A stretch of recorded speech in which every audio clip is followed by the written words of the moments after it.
nuestro Señor Jesucristo según San Mateo. Gloria a ti, Señor.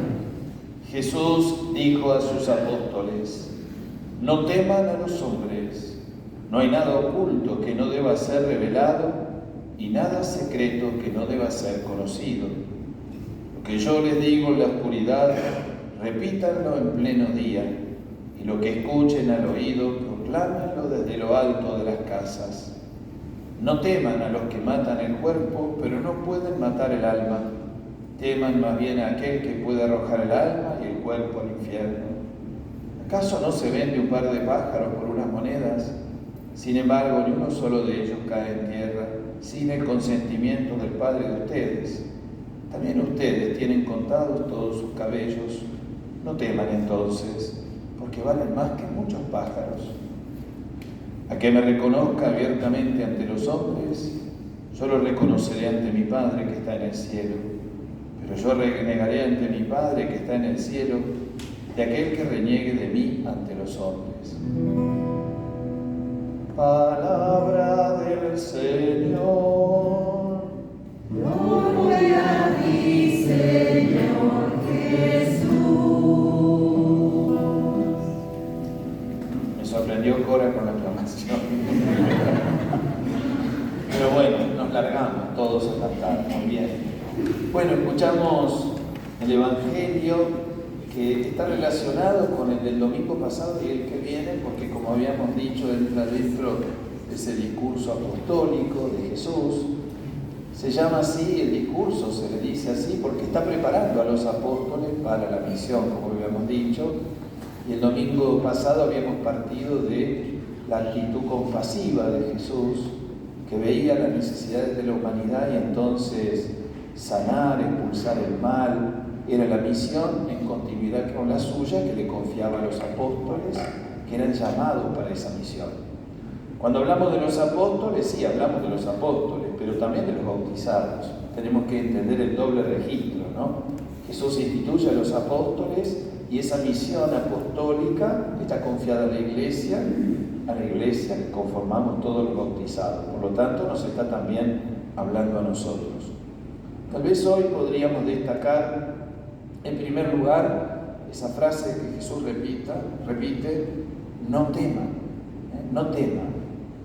Y por ahí podríamos aclarar de qué temor está hablando Jesús, porque en otras ocasiones podemos reflexionar sobre el temor a las cosas que nos pueden pasar en la vida, a las enfermedades, a las pérdidas, el temor a la muerte. Bueno, el temor es tan multiforme, podríamos decir, el miedo, ¿no? Pero acá es muy específico. Jesús se refiere al temor a ser portadores del Evangelio, el temor a ser apóstoles, el temor a hablar de Dios, el temor a ser testigos de Jesús. A eso se refiere concretamente. No tengan miedo, le está diciendo a los apóstoles, porque también es muy realista Jesús y les ha dicho y les va a seguir diciendo que no siempre van a ser bien recibidos, que no siempre van a estar de acuerdo con ellos y que no siempre van a tener éxito en la misión, que muchas veces van a experimentar el fracaso, la frustración, el rechazo, la persecución, y por si esto fuera poco, la prueba histórica la tenemos en que excepto Juan el Evangelista y Judas, el resto fueron todos mártires, Es decir, fueron obedientes, no tuvieron miedo y terminaron entregando su vida por el Evangelio.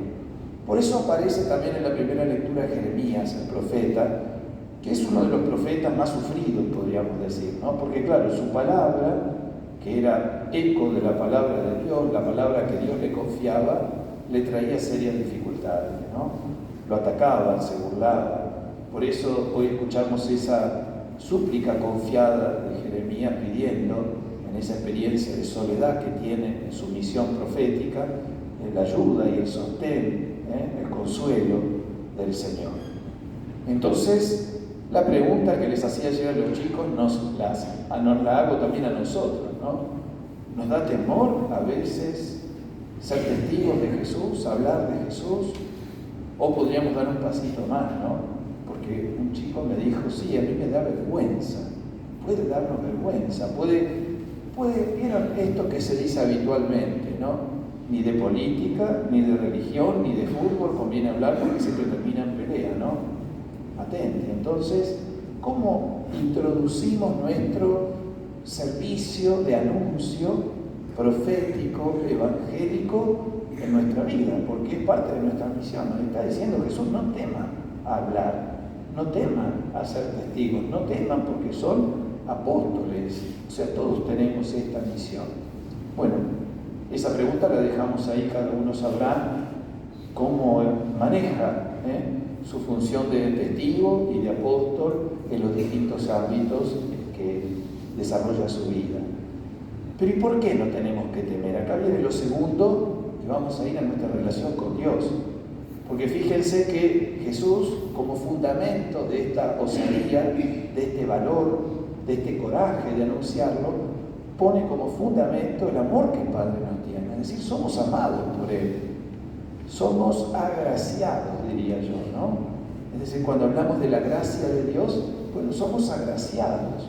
Por eso San Pablo en la segunda lectura dice que hay una desproporción entre el don y la falta.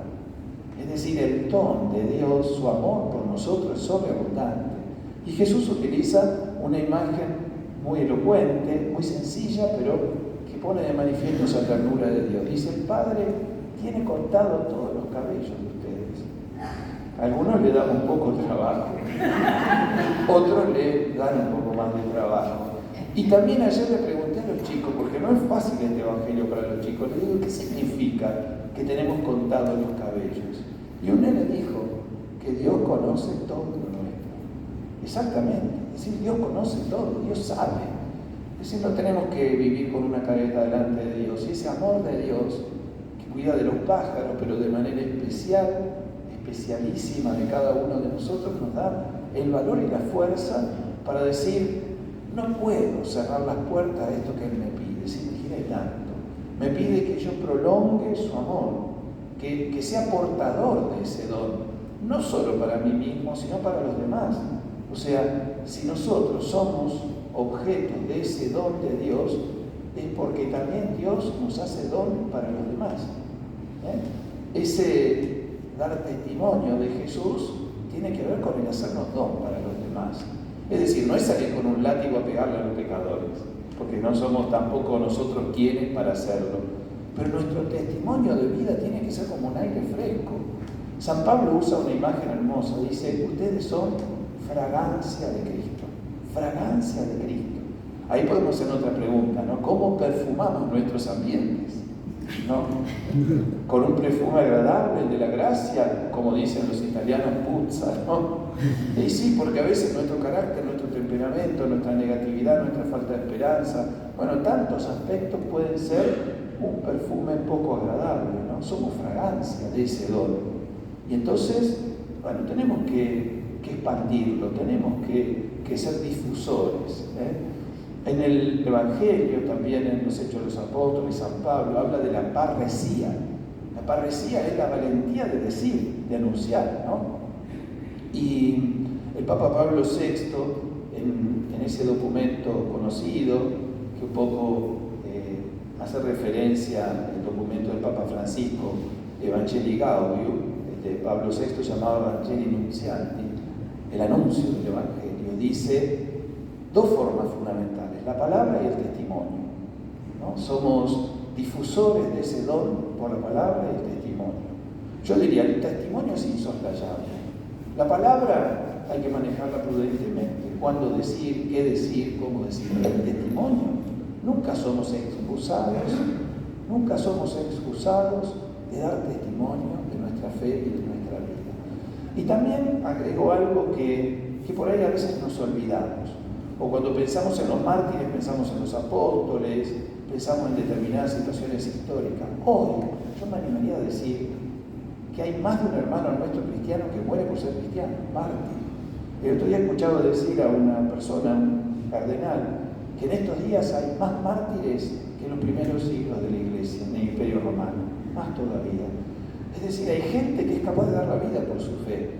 Nosotros vivimos en un tiempo donde no nos van a perseguir, nos criticarán, nos molestarán, no sé, pero podemos dar testimonio, podemos anunciar, podemos ser testigos, sin temor, como dice Jesús, buscando el modo, animado por el Espíritu, de hacerlo en cada circunstancia y en cada situación.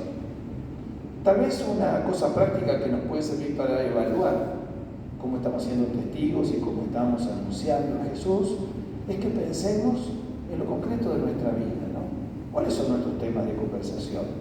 ¿Compartimos nuestra experiencia de Dios entre nosotros, en familia, con los amigos? ¿Hablamos de lo que nos pasa? Porque a veces hablamos, pero en un registro muy pagano. Hablamos de la situación del país, de la situación del mundo, de la enfermedad, de esto, del otro.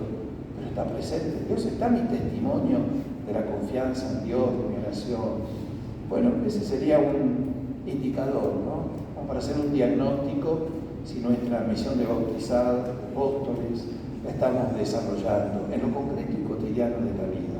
No nos está pidiendo Jesús que vayamos a misionar a Oriente, como hicieron tantos misioneros que también vinieron acá y dejaron su vida.